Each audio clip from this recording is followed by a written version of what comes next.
आपण पाहत आहात सत्य आणि रोखठोक बातम्या दाखवणारा न्यूज चॅनल आपलं कोल्हापूर न्यूज। गोगवे शाळेची परसबाग पन्हाळा तालुक्यात तृतीय।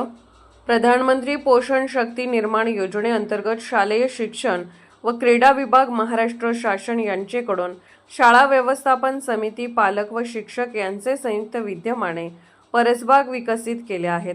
कोल्हापूर परिषदेत पन्हाळा तालुका स्तरावर विद्या मंदिर गोगवे शाळेची परसबाग तृतीय क्रमांकाची बक्षीस पात्र ठरलेली आहे। गटविकास अधिकारी सोनाली माडकर, गटशिक्षण अधिकारी संदीप यादव व शालेय पोषण अधीक्षक शिवाजी मांडकर, विस्तार अधिकारी कृष्णा पाटील, राजाराम हजारे, केंद्रप्रमुख कैलास वसावे, सनी पाटील, केंद्रप्रमुख कैलास वसावे, सनी पाटील, प्रकाश ठाणेकर, शिवाजी पाटील यांचे मार्गदर्शन लाभले असून गोगवे शाळेत मोकळ्या जागेत परसबाग निर्मिती करण्यात आली आहे। श्रावण घेवडा, चवळी, टोमॅटो, वांगी, अळू, कोथिंबीर, शेवगा यांचा समावेश आहे।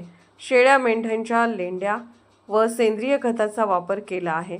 मेथी व कोथिंबीर यासारख्या मायक्रोग्रेन पद्धतीचा आहारात समावेश असून वेळोवेळी वांग्याचे भरीत मुलांना देण्यात आलेले आहे। परसबागेत पाण्याचे योग्य नियोजन आलेले असून इको क्लब अंतर्गत विद्यार्थी यासह शिक्षक, पालक झटत आहेत। आजही आहारात परसबागेतील भाज्यांचा समावेश करण्यात येत आहे। 2 वेळा स्नेहभोजनही मुलांना देण्यात आलेले आहे, असे मुख्याध्यापक अमर परेट व जमुना मुठे यांनी सांगितले। शाळा व्यवस्थापन समिती सर्व सदस्य उपस्थित होते।